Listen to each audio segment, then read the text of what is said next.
بسم اللہ الرحمن الرحیم۔ اور اما عائشہ رضی اللہ تعالیٰ عنہ فرماتی ہیں کہ نبی صلی اللہ علیہ وسلم نے فرمایا کان عذابا یبعثہ اللہ علی من یشاء،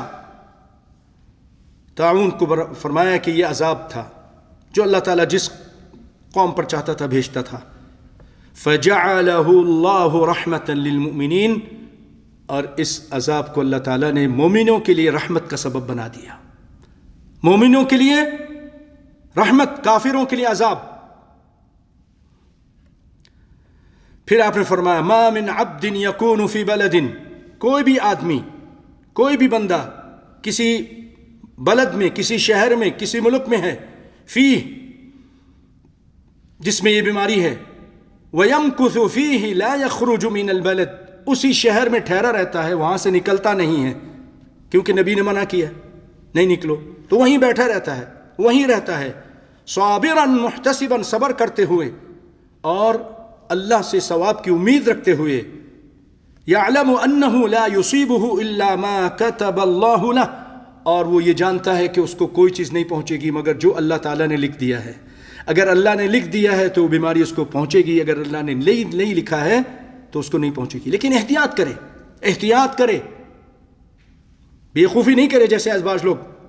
اور ہم اللہ پہ توکل رکھتے ہیں، سلام کیجئے، تو بھائی رسول اللہ توکل نہیں رکھتے تھے؟ انہوں نے یہ فرمایا کہ بھاگو ایسے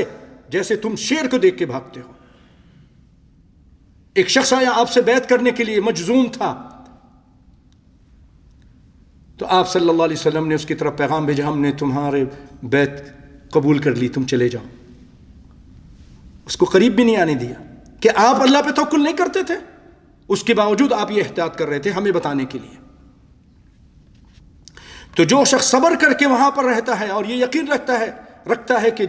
اگر اللہ چاہے گا تو بیماری پہنچے گی، نہیں چاہے گا تو نہیں پہنچے گی، اب کیا اس کا ثواب ہے؟ سنیے، الا کان لہ مثل اجر شہید، اس کے لیے شہید جیسا اجر ہے۔ ابھی مرا نہیں، وہاں صرف ٹھہرنے کی وجہ سے، یہاں مرنے کا ذکر نہیں ہوا، صرف وہاں ٹھہرنے کی وجہ سے کہ اسلام کا یہ حکم ہے، ثواب کی نیت سے وہیں ٹھہرا ہوا ہے، صبر کرتا ہوا وہاں ٹھہرا ہوا ہے اسی ملک میں، اگر زندہ رہ گیا تو شہید کا اجر ہے۔ اللہ اکبر، یہ بھی بخاری کی روایت تھی۔ بھائیوں، اصلاح کرے، ہر شخص اپنی جگہ اصلاح کرے، اپنے بیوی بچوں کی اصلاح کرے، اپنے محلے کی اصلاح کرے، جس قدر طاقت ہے اس طرح کوشش کرے، ہر قسم کے گناہ کو چھوڑ دے اور استغفار کرے۔